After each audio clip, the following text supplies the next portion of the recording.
I read the show, I talk with the director, and then I just start drawing. I just start making sketches and showing them to the director, and they just say, nope, wrong. And I go back and I do it again, and I do it again, and I do it again. And then finally we come up with something that will work for the show. My job as a set designer is to convey the feeling of the show.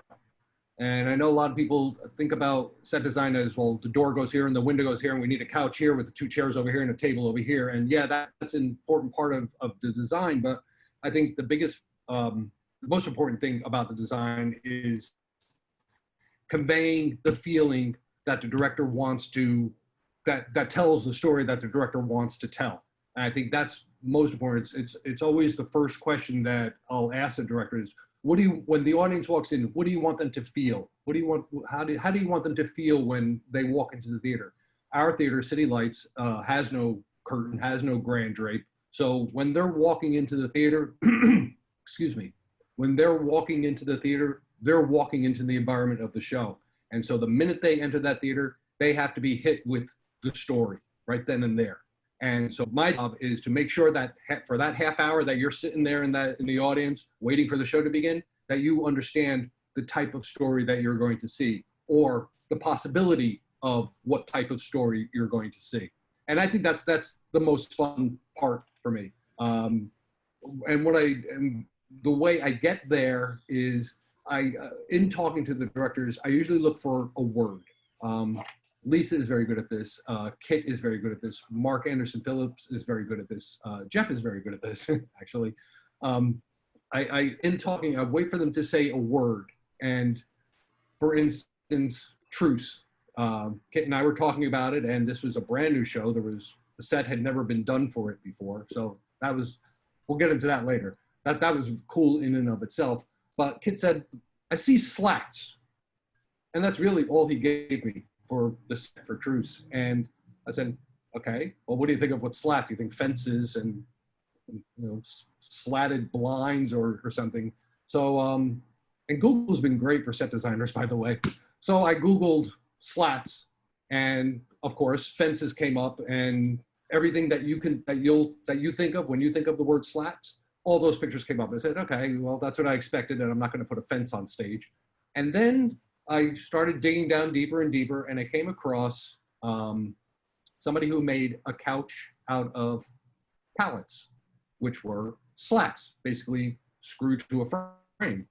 And the texture on the pallet, they had raw pictures when, the pallets that when they first got them before they built this couch. And the texture on the pallet and just the way the light was hitting it in this particular picture, and there's a little bit of a stamp mark on the palette from whatever, some numerals. And that's when it clicked for me. And I said, there's some slats that I can use. And well, that's how that set got designed. I saw the palettes, and that was it. I was all about palettes. And should I just go into Truce, or you got another? How do you want me to do this, Becky? Sorry, I was just answering a question in the chat. I'm also keeping an eye on that. So if anyone ever has any technical questions or anything, I'm keeping an eye on the chat. That is a very good segue into Truce. And it's funny because when we think of the Truce set, I think of pellets. So it's funny that you started with slats. Well, I'll take a minute and I'll show. I've got a little slideshow of some photos from Truce, and you will indeed see a lot of pallets.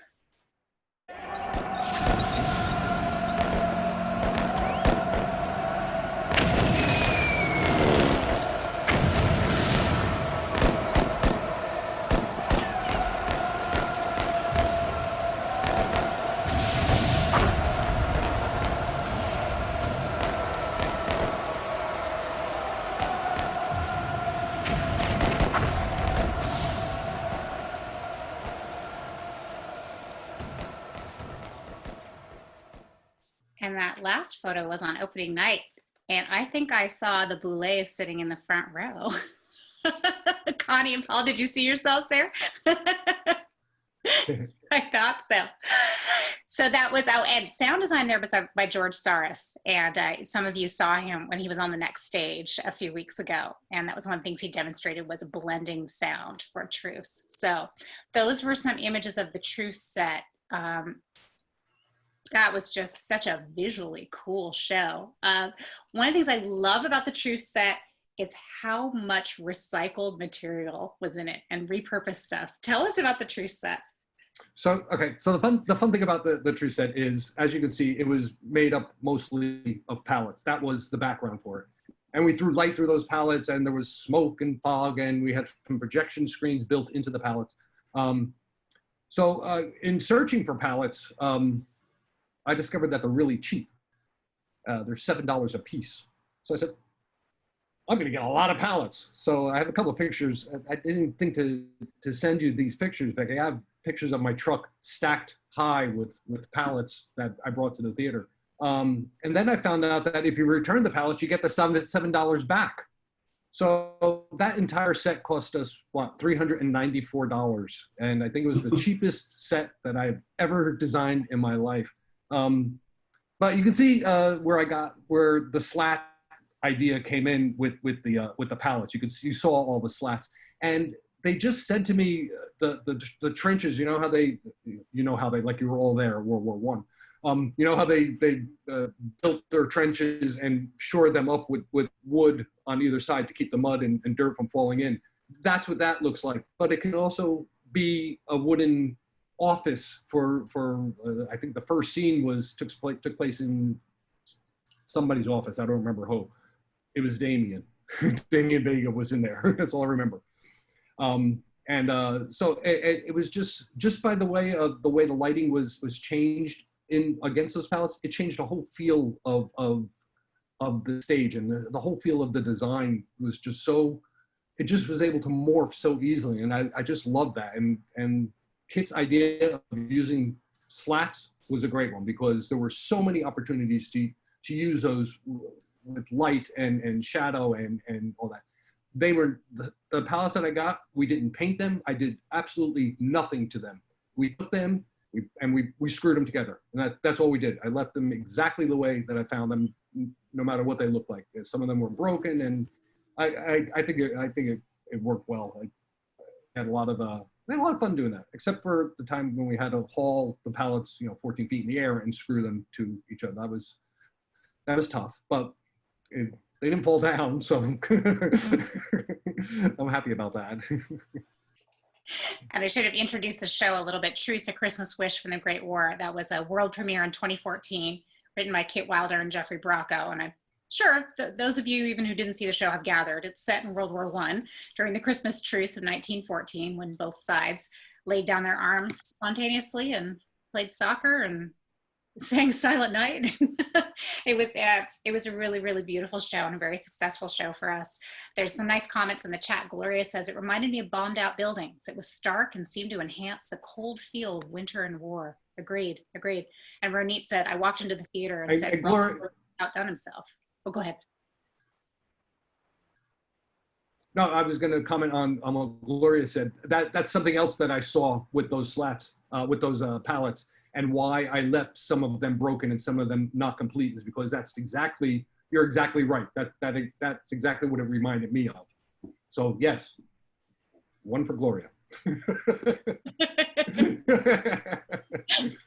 And didn't you have some of the wood, wasn't it recycled from someone else's set? I feel like there was something from Palo Alto Players or another. Oh company. Yeah, we stole some. I mean, we got some wood from Palo Alto Players. They had just done, I don't remember what show, but they had barn board sitting in their shop that they were going to throw away. I said, no.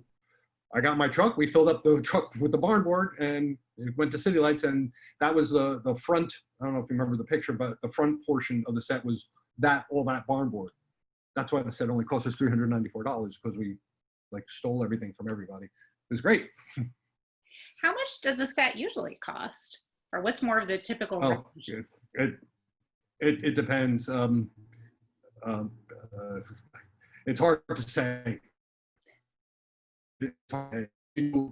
Realistic, nice furnishings and like Mothers and Sons, which we'll get to, that can be a really expensive set, because the thing that costs money on that is the furniture and the dressings, and if you're doing a set that you can use a lot of stock stuff, we now have a great stock of flats that we can pull from so that we don't have to continuously rebuild pieces of wall. But generally we spend between $1,500 and $1,800 on each set, give or take.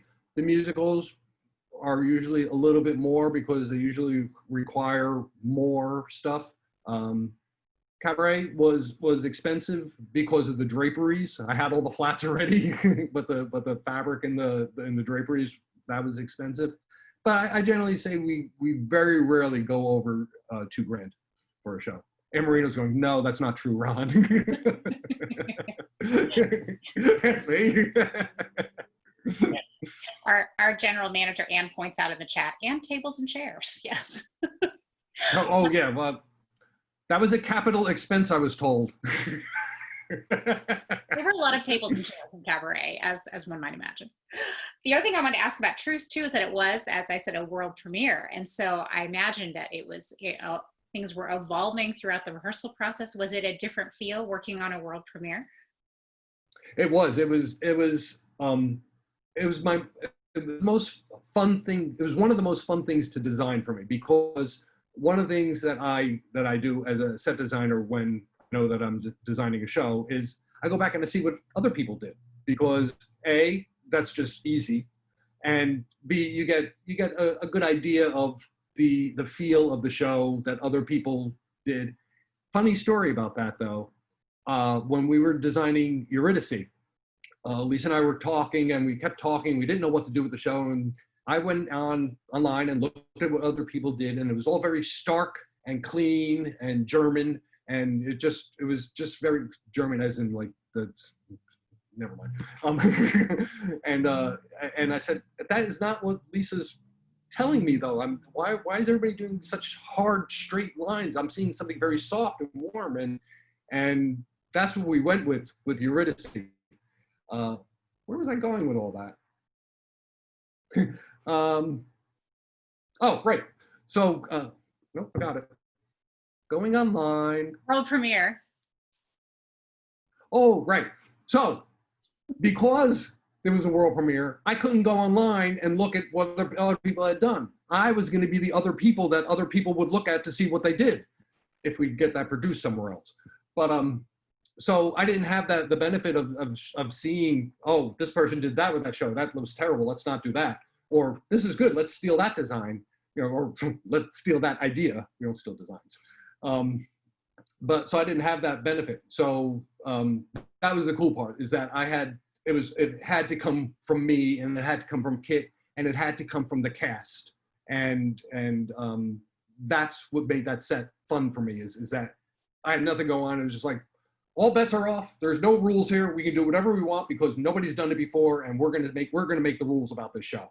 And we did.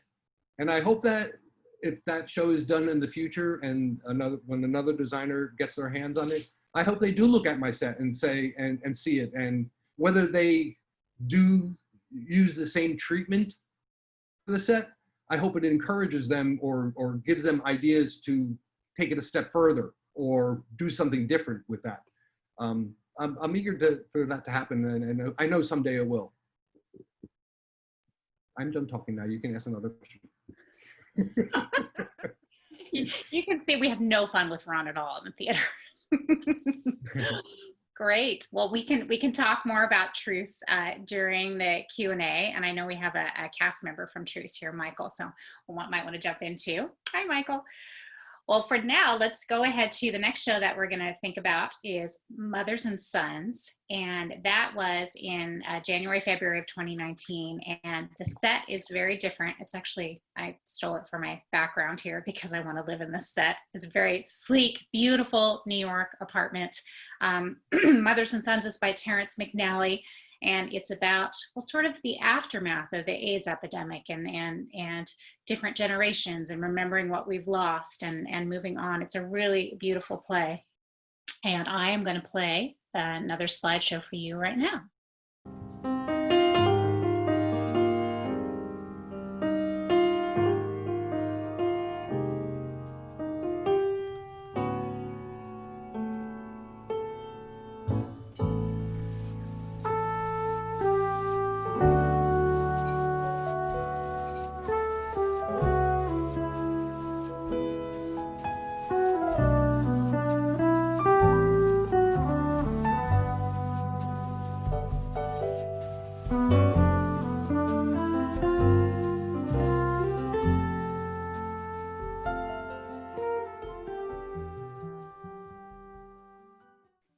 course, a little tribute there to Terrence McNally, who we lost this spring due to the coronavirus. He was just a fantastic playwright, as we all know. Beautiful, gorgeous set that we would all love to live in. Walk us down the path of how this went from inspiration to reality, Ron. I looked at a lot of architectural digests, and that apartment is the apartment that I wanted to live in, that I want to live in. If you were at my apartment now, it looks nothing like that. I'm very comfortable at my apartment that I live in is very comfortable, and I love it. But that's the apartment that I would design for myself if I was living by myself. I like things very minimal. I like things very neat. I like books stacked up in order, and I like pictures centered on walls, and that set is my dream apartment. That's what that was. I like gray. I went through a very big gray period. There was a lot of sets that had a lot of gray in it, and that was like the epitome of my gray period. Yeah, that's where that set came from. It truly is how I would design my apartment. There's a fun story about that. In the pictures, there's a good picture of the bookcase, and on top of the bookcase there were five vases, and each one was a different color of the rainbow. Oh yeah, there's a picture there. I'm pointing to Becky's little picture there. I had these 5 cubby holes, and I wasn't quite sure what to do with them. I wanted to put one thing in each one of the cubby holes, and I went up to our prop loft and I found 5 vases that matched. Why do you have 5 vases that match? That's another whole story. So I said, all right, so I'll use these. That's great. I put them up there and I said, well, they can't be white. And then I realized that I have 5 vases and there's 5 colors in the gay pride flag. And I said, is that too gay?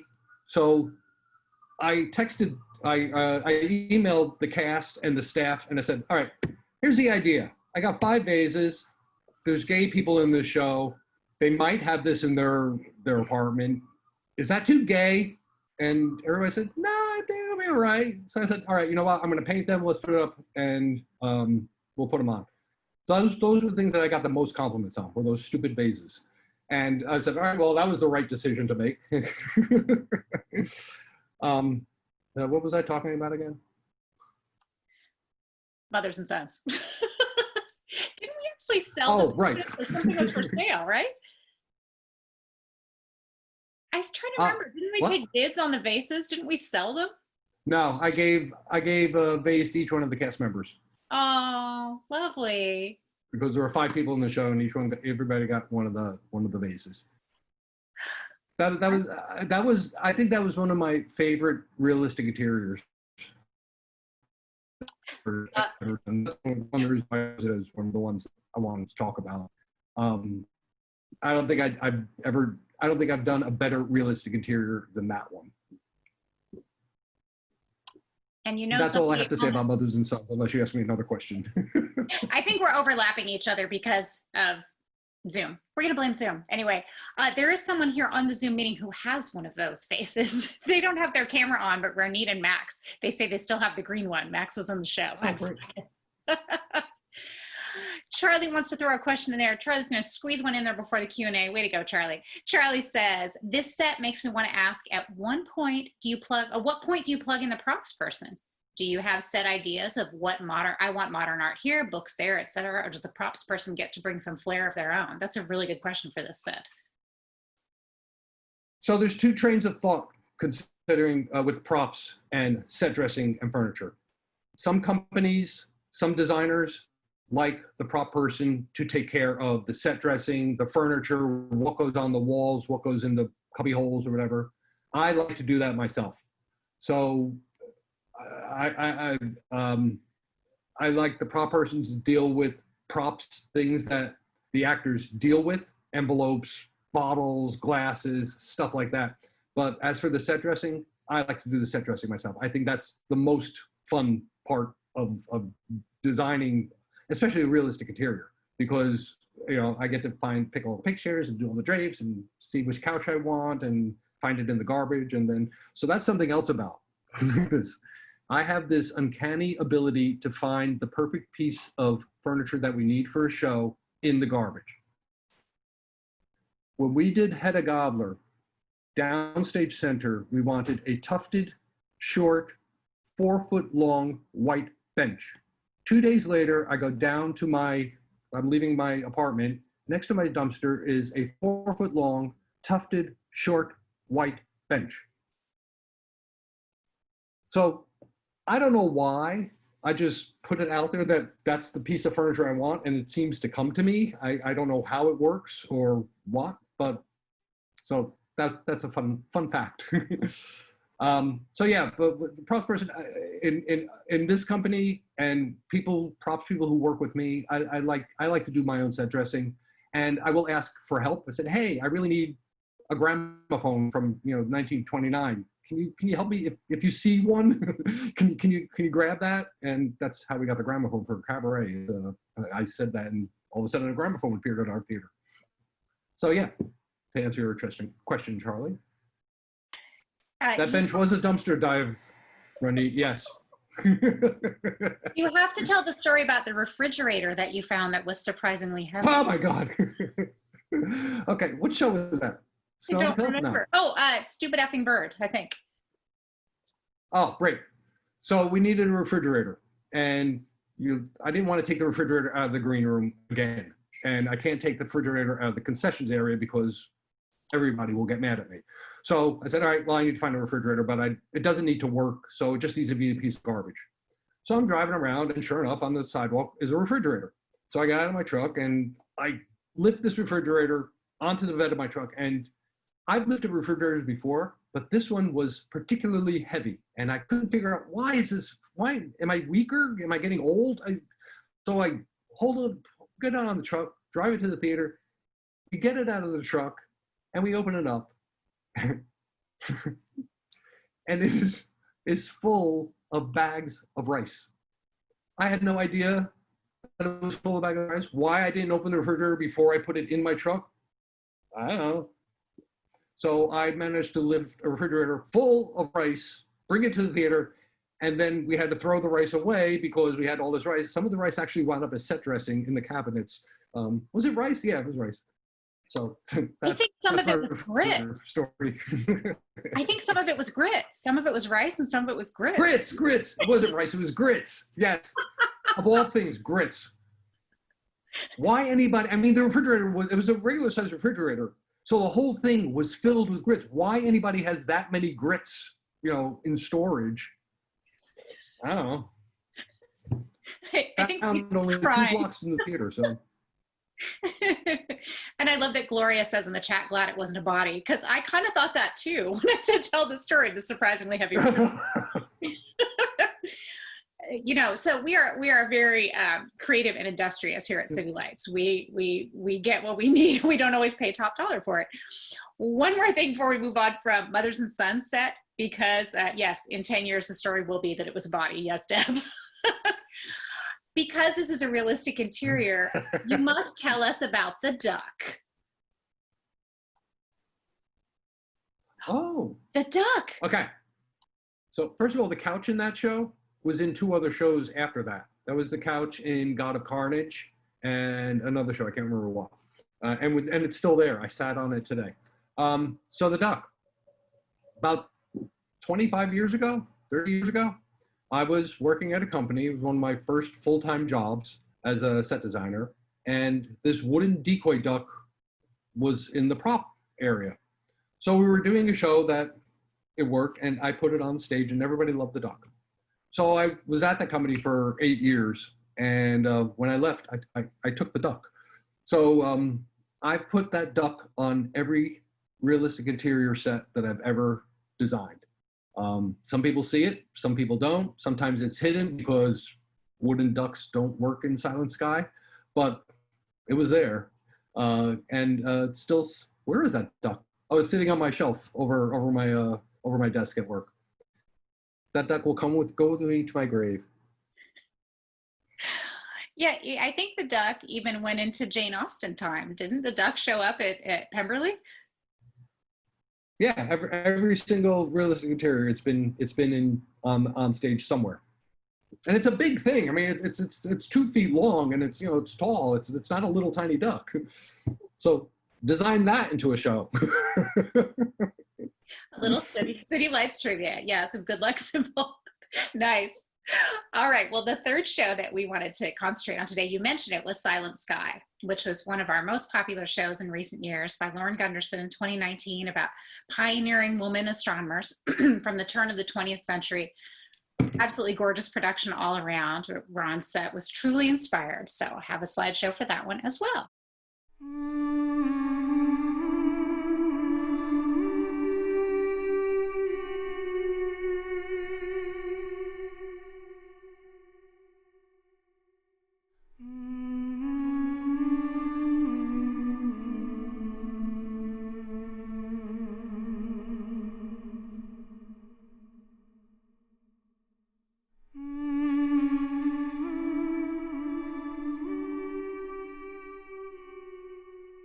Gorgeous music by George Saris with Jessica Whittemore humming in the background. Beautiful, beautiful show. When I started, That was. yeah, actress Jessica Whittemore. Did not know that. Yeah, I know. When I started thinking about this set, I went back to the script because there was a really nice quote that I found, and because there's so many vivid descriptions of space and light and music and how they all fit together in this show. This particular quote made me think, when you read this, how do you turn this into a set and a design? This is a quote from playwright Lauren Gunderson. The women sit down at their desks and work. As they label each star, a single bright star pops into being in their spare sky, accompanied by a musical note. Tell me about what it was like reading the script and then just having the inspiration flow. I love the script. I read it and I said, oh yeah, this is a good one. I can't wait to get my hands on this one. This perhaps is of all the designs I've ever done over the last 40 years, is perhaps my favorite. I don't know that there's a set that I like more than this. I want to point out that the person who designed the projections is in the room, Garland Thompson. He's here. Hi, Garland. Haven't talked to you in a long time. He designed the projections for the set, which made it. So Mark Anderson Phillips, who is the director for the show, he comes in to the process with very clear ideas. He knows what he wants. He knows the feeling that he wants from the show. He never dictates what needs to be done, but he says this is what the feeling of the show is, in not so many words. This is where I want to go. Okay. So I was again online struggling what everybody did, and everybody had designed the full dome of an observatory. About 2 years before this, I had made a visit to what's the observatory in San Jose? Lick. That one. Yeah. I just, on my own accord, before I knew we were doing the show, I had made a trip to that. And I just love space and stars and observatories. So I had pictures, and that was all very cool to me. So when I got to design this show, that all came back, and the floor for that show is actually the floor that's in that observatory. I just copied it. So I kept trying to design a set that had a full dome over it.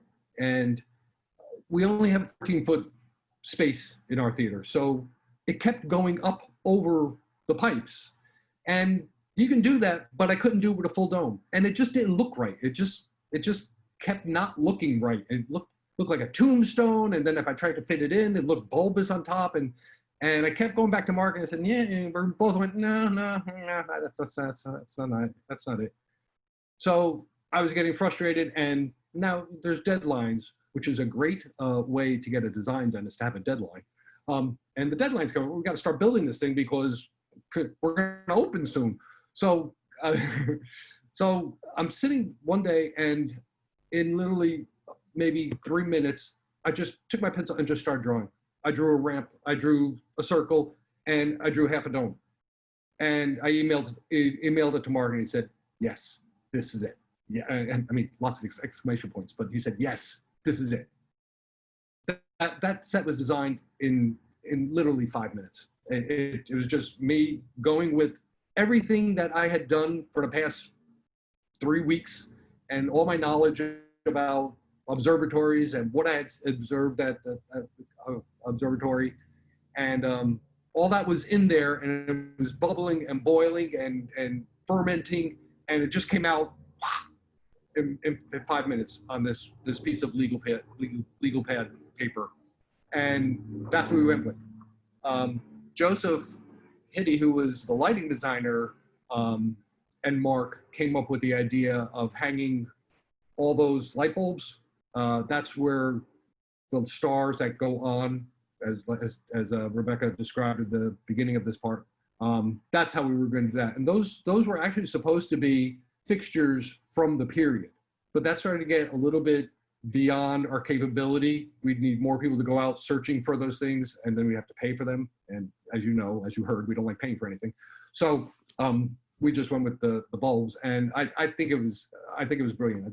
I think the way Joseph designed those lights to work with the music, and the way Mark blocked it to work with the music and the lights going out and the projections behind it, it was just a perfect picture for me. That set. It's just.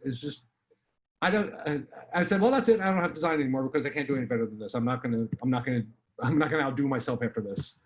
And I think I was right, because I haven't designed anything after that. That's actually. Not true, and not really your fault either. Yeah, you haven't done very much this summer, Ron. Come on. Right. Hey, I painted the woman's bathroom. Actually, you did do a lot this summer. We should mention too, Joseph Hitty, as we said, this was the first time that his first lighting designer gig at City Lights. He's been a master carpenter and electrician and all kinds of other stuff. So it was really cool to see what he could do on that front. Such a beautiful show. I wanted to ask, you mentioned the floor briefly, because you said the floor was like the Lick Observatory floor. And I've always been impressed with your floors. I've never seen a scenic designer pay so much attention to floors. In Truce, you had this sort of frozen, muddy look that felt like the trenches, and a beautiful parquet floor in Mothers and Sons. Why do you spend so much time on floors? I think it's wonderful that you do, but I want to know why. Because people can see it. So I have to do something with it.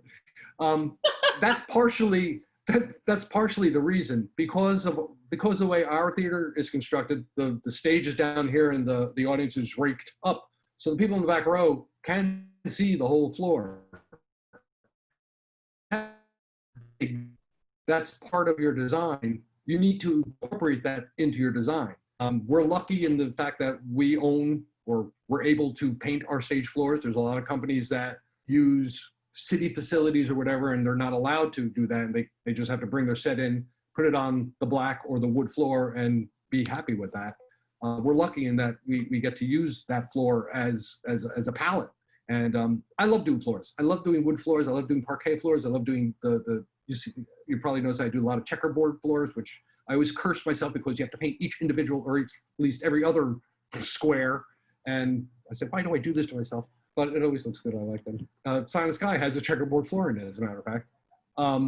Yeah, it's a big palette, and it can't be ignored. And if you are ignoring it, I think you're hurting yourself in your design, and therefore hurting the story in the show.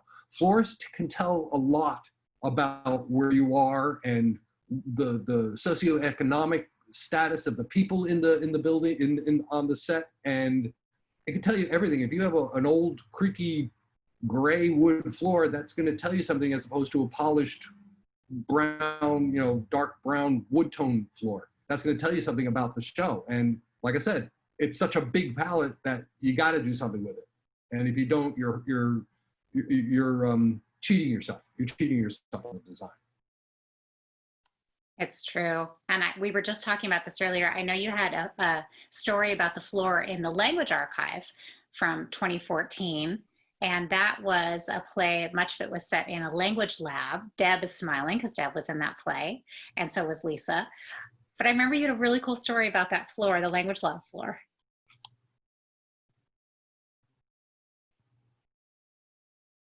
All right, you cut out, but I'm going to assume I know the question that you asked. The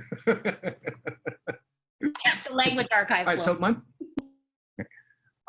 my mother worked in the Hall of Records in Newark, New Jersey. And the language archive set was sort of like what she worked in. There were aisles and aisles and boxes of, excuse me, damn that earpiece.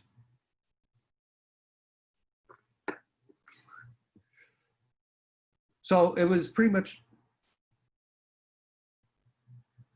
the set of what language archive should be. And the floor in there, I was very young and she used to take me to work. The floor in there had this, I almost want to say spongy feel to it. I don't know what the material was, but it had this, it wasn't carpeted. It was a linoleum type finish that was a red, brown, green color, government color. But when you walked on it, it had just a little bit of give to it. A lot like if you were standing behind a counter and they have one of those mats so that your feet don't hurt from standing up behind the counter. That's what it felt like to me as a young child. And that stayed with me. I don't know why, but that stayed with me all these years. So when we did the language archives, that's the floor that I did for language archives, because it was the same type of building, same box, well, the way we did it anyway, archives, Hall of Records. I just went with the whole box storage, and we got a lot of white boxes out of that show. They're all gone. I don't know where they went, but they're all gone. So yeah, that's how the floor for language archive came about. And I was just pulling it up. I'm going to share my screen really quickly so you can see language archive here. Here we go. So there's that floor.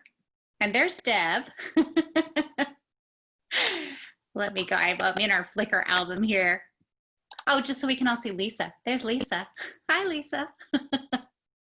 Yeah, this set had so many boxes. This was this language archive, and it was just, that was one of my favorite sets ever. That was really, really evocative. So, let me get back to you guys. There were 200 boxes on that set, and we put them up in the prop loft, and they slowly disappeared one by one. There's a couple of them actually being used for what they're supposed to be used for in the, oh, Lisa's girls are her, hi. They're all gone. I don't know what happened to them. I'm assuming the staff took them home and are using. Oh, Ron, you're freezing up for a second. Can you still hear us? Everybody's frozen. That's okay. Can you hear us now? There we go. Yep. I wanted to ask you just one more general question, and then we'll just open it up to everyone. Do you have dream shows that you'd like to design that you haven't designed yet? I always wanted to design Follies, the musical Follies. Because I like doing broken sets. I like doing sets that are deteriorating. That's one of the shows that I've always wanted to do is Follies. I don't know that there's any other show that I can't think of one now. I'm sure as soon as we get off this, I go, oh, I should have said, oh, yeah. What's the one with the boat and the Tally's Folly? No, or is it 5th of July? What's the one with the dock and the boat? They're at a lake. It's one of the August Wilson shows. Mamma Mia? No. Mamma Mia? I've done that show, as has.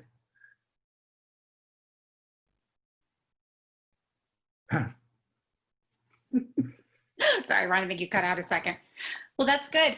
Let's open it up to questions for anyone. I saw a thing here. Max remembers making those language archive boxes one afternoon with Paulina and Monica Ho. Yep. And Ronit also said, I love knowing how much of yourself you put into your sets, Ron. Truly beautiful. Such an artist. Lovely.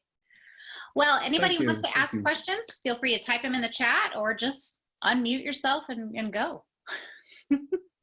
Ron, can I ask a question? No. Okay. Of course you can. So City Lights is obviously a very intimate space. But what is the difference when you sit down and you're doing a design for City Lights versus working on a proscenium stage, something larger scale, something like the Montgomery or Lucy Stern, or is there any difference in approach? Yeah, there is. I've discovered from working at City Lights that I really, really, really, really, really enjoy working in that type of space as opposed to a proscenium space or anything like that. Mm-hmm. I think it goes along with the whole culture that Lisa's created here. I think that proscenium just cuts off the feeling of the show and everything from everybody in the audience. And it just, I feel like I don't work as hard because it doesn't matter, because they're not going to feel this anyway. They're not going to see it. They're going to be too far away from it. And I'm so happy that I fell into City Lights, because that's the space that I think I can really shine in, because so much of that emotion that's in me and so much of the stuff that I get from all the production staff for almost every show can travel that 4 feet or 6 feet to the front row and to the audience. Whereas with the proscenium, it's just so, look here between these pillars and you will see something fun. Now you can't see it anymore, and that's like that. So yeah, that's why I don't like doing those anymore. So you're not a big fan of the 40-foot rule, what we used to call it? No, I'm a real big fan of it. For other reasons, though. It means I don't have to work as hard. Yeah. They wouldn't see the duck. Oh, okay. So Ron, there's another question here in the chat. What are your favorite mishaps on set during a run? Asks Deb. I can think of a couple. Ooh, Deb. Challenge. I can't. I don't know what you're talking about. Nothing ever goes wrong.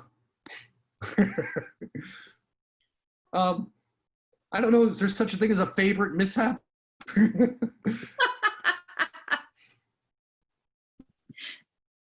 Deb, do you have a story you'd like to tell? Well, I do have one thing. Anne's on the line here too. So I remember a runaway rack of clothing in Calendar Girls where we wiped out a corner of the set as it was coming down the ramp. Oh, I don't remember that, but. Well, see, that's a problem. Oh, that was a prop. Yeah, so not Ron's thing. I thought it was on the, anyway, yeah. Well, there's been a couple door mishaps. I think though, really honestly, my favorite was in Language Archive in a show, and Paulino solved it with something kind of fell and the door wouldn't open. So Paulino just walked across the stage and pulled it off. And problem solved. There was a piece of molding that came loose over a door, and he just walked across stage, grabbed it, and kept walking. Yep. Yeah, so, and it was fixed afterwards, so. Yeah. So Ron, I don't think I knew that you asked the designer or the directors what mood they wanted to set, but working in the office, I come in and I'm like, I'm not going to look at the set if I have to get to see the show, because I appreciate the magic of it, right? The magic of the theater. And you do such a beautiful job of creating that magic as we walk in and take our seats, like it's there. And so unless I can't see a show until like weeks into it, I'm like, I'm not looking at your beautiful set because I don't want it to be ruined for me when I come in and sit down. You really create magic. You genuinely do. Thank you. I appreciate that. It's fun. I enjoy doing it. I really do. It's not a desk job. I'm not crazy about desk jobs, but it's something different every 8 weeks. and I get to think about a whole new set of design possibilities and locations and all that, you know, every 8 weeks, and that's great. It keeps me. I think it's kept me going. Who else has a question? Is Alex my cousin Alex? And I see Jeannie. Is my aunt there too? I've got my whole freaking family here. I'm so sorry. Jeannie was here. I don't know if she still is, but I see Alex. I see her name, so. There is a question from Ronit. Max would like to know if you'll ever build a set around those 2 beautiful cowboy lamps. I don't know which one. Which show is that? Is that Hannah Montana? No, they've not been on stage yet. Oh. About 12 years ago, somebody's mother was moving out of her house, and we got a whole bunch of knickknacks and stuff like that. But there are 2 cowboy lamps that are the most disgusting lamps I've ever seen. So I therefore kept them. And one is the cowboy on a horseback, you know, doing the cowboy thing. And I don't remember what the other cowboy's doing. But they're big. They're like half my body. They're like 3 or 4 feet tall. They're gigantic, heavy lamps. Someday there will be a show that calls for 2 or at least 1 cowboy lamp, and it'll get in there. I promise. Before I die, those will appear on stage somewhere. Hopefully in a show that you're in, Max. Anyone have any other questions? You can type them in or raise your hand or have a recollection. Oh, Deb has another one. I just want to say, as an actor, it is the first time we get to step on stage when Ron's starting to put up a set. It makes me giddy. And then every night, as you come in over the weeks leading up to TAC, there's more and more. And the show really begins to come to life once you get on a Ron set. And you are a City Lights treasure, Ron. And I'm so lucky to have been on many of your sets. Michael. Hi, Michael. Hi, can everybody hear me okay? Good. The one thing I want to mention, Ron, about your sets, they're not only aesthetically pleasing, but as an actor who's walked on your sets, they're safe. I've never felt like, for example, off the top of my head, Truce, Few Good Men, Three Musketeers, when you have to go down ramps or down tall stairs, when you're trying to walk and talk and remember your lines, the last thing you want to think about is this thing going to collapse? Never have that issue with your sets. I mean, you can, and I imagine people who do musicals too with your stuff. It's nice to know that they can prance around and something's not going to collapse on them. So on behalf of clumsy actors everywhere, I want to thank you for making our sets nice and safe. Thank you, Michael. And it's nice to see you again. I haven't seen you in quite a while. The safety is before the design. Frozen. A little bit. You're cutting out a little bit. You want to say that again, Ron? Okay. Safety is paramount before the design. The safety always comes first.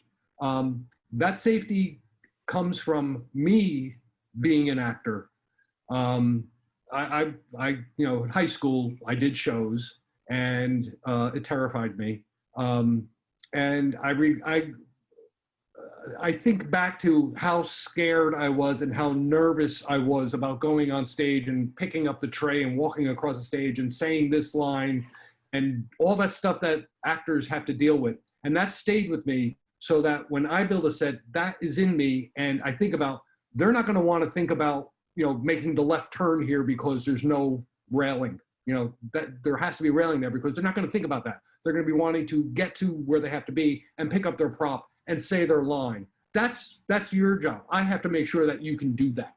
And having been in the actor role, I know exactly what is going, I can't say exactly because I wasn't that good of an actor, but I know what actors go through to get on stage, even just for one line, and you shouldn't have to worry about where you're walking or where you're stepping or tripping over anything. That's only because I've been there, and any designer that has not been on stage needs to go on stage at least once, so they can feel that for me, terror and fear and nervousness and all that's there. You're not gonna have to, you don't want to worry about the floor. You know, that's not your first priority. So thank you for saying that, though. I take pride in the fact that I'm not going to jinx myself. I'll just stop right there.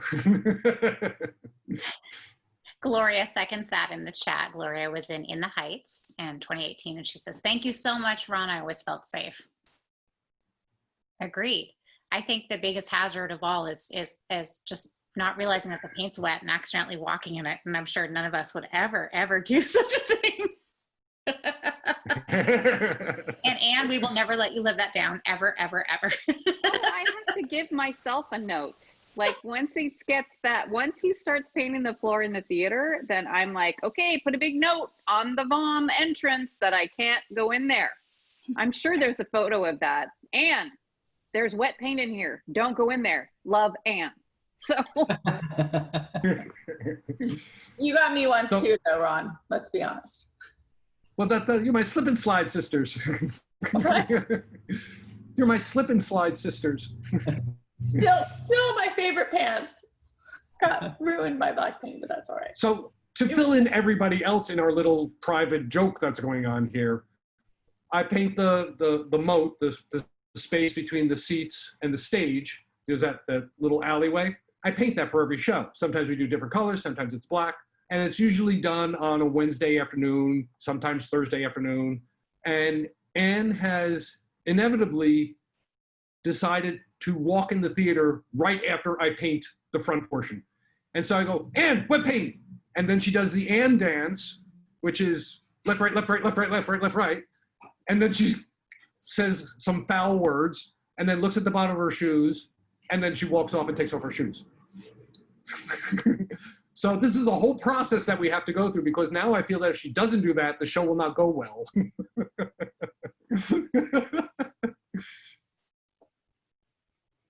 So I think that COVID was my fault then. Did I not do that for Co-Dead? So I think like the whole pandemic was my fault because I didn't do that. Let's not go there. Let's not go there. And on that note,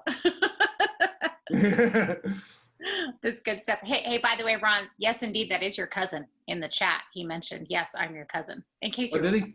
Yeah. Alex. And I was chatting with your aunt. I was chatting with your aunt. She was having trouble hearing, but I don't know if that ever resolved, but I think maybe your mom and your aunt combined. I'm not sure. That's Jeannie. That's my aunt and her friend Jeannie. Okay, got it. Hi, Aunt Trudy. If you can hear this, love you.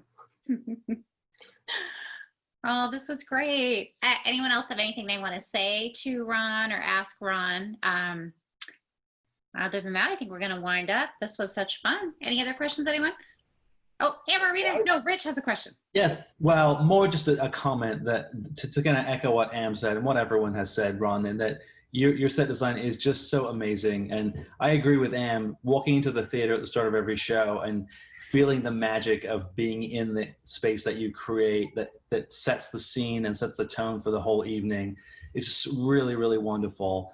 And I'm really glad that you talked about Silent Sky, because that was just so wonderful. I love that show, and that set was amazing, and it just takes you to a different place, and it really did a number on me in the best way. So thank you. Thank you. Yeah, we have it's not just me. I have Paulino DeLille, who is our resident scenic artist, and he did all the painting on that set. He did all that wonderful wood graining, and he did the floor. No, I did the floor. Yeah, I did the floor. Of course I did the floor. I rely on him. I rely on him a lot. And Joseph Hitty, who is our lighting designer, I always rely on the lighting designer. As a matter of fact, I design things with the lighting designer because there's so much that can be done between a lighting designer and a set designer if they work together with texture and shadows and where they all go. And I've worked at a lot of places, a lot of companies where I never even talked to the lighting designer, and I don't know how the shows get up, that because there needs to be that symbiosis of the design. Everybody needs to be on the same page and working together and helping each other to create the best possible. One of the people in the room, Steve. Hi, Steve. I haven't seen you in such a long time. He's a volunteer. He's built, I don't know how many shows he's built now. It's been like 7, 8, 9. He's been with us for like 2 years now. Between he and Paul building and Joseph being the master electrician and for Silent Sky lighting designer, those are all people that have it's not just me. You know, I need other people to make it all work. And the guys that I have right now are fantastic in doing that. So big shout out to them. Yeah, Steve, wait till you see the theater, you will not recognize it. Hey. I was going to say, if you can see Charlie McCollum's background, the cabaret set, you can see one of Paulino DeLeo's beautiful creations there. He painted the murals on the wall. So cabaret, basically I told Paul, those are actually artists from German artists. I said, this is what I want to do, go. And he did it. He did all that painting. I didn't do any of the painting. I just said, this is what I want it to look like. I designed it, he executed. It's beautiful. Connie, did you have a question? I thought I saw your hand up. Okay, am I unmuted? Yes. I just wanted to reiterate what everybody else has said. I go into a set and I just am gobsmacked every time. Just you do a great job, and I always enjoy seeing what you've come up with, and I'm just always impressed. Thank you, Connie. I haven't seen you in a long time. I haven't seen anybody in a long time. Who am I kidding? I've seen Paul, Joseph, and Steve. That's it. Sometimes Anne. Before we sign off, I just want to say, hope you all come back next week on the 7th when we have, back by popular demand, Mr. Kit Wilder. He was on last month doing, yeah, has anyone over there heard of Kit Wilder? I see some smiles. He was on last month doing one man's Hamlet and walking us through the Bard, one of the Bard's work. And Kit is going to talk about some of his favorite shows at City Lights and some of the many, many, many hats he has worn. So we'll be talking about Jesus Christ Superstar and Assassins and the Three Musketeers and Truce and him being a playwright and a director and an actor and all the things. So hope you'll come back. I have a question about that. Yeah. So Kit's going to talk about himself. And you're going to actually try to confine that to an hour? There's no way we can confine it to an hour. that's what I was thinking. Yeah. Okay. Well, please tell him I said that. I know. Well, Kit, yeah, bonus footage. Kit did say he hopes that people will come and share stories of these shows that they've seen and been involved with. So, but yeah, I think it'll be a little longer than usual. Kit has a very long and wonderful history with our company. I think we can find a few stories. Oh, yeah. Yeah. I think so, too. Well, thank you again so much for being here with us tonight. And Ron, I should stop talking for a minute and see if there's anything else that you would like to say to everyone, or we can just all give you a round of applause. Well, I think we need to do one of these for me every week. It's like a big ego boost thing. So next Tuesday, I mean, you know, just come in and just compliment me for an hour, and you know, that'd be great. I'd love that. Just kidding. Thank you everybody for showing up. I really appreciate it. This was fun. This was great. Thank you for all your wonderful work, Ron. I just have to say, one of my favorite things of working at City Lights is always when I get there, one of the first things I do is run in to see what's happening in the theater and what's happening with the set. And me too. What's happening now?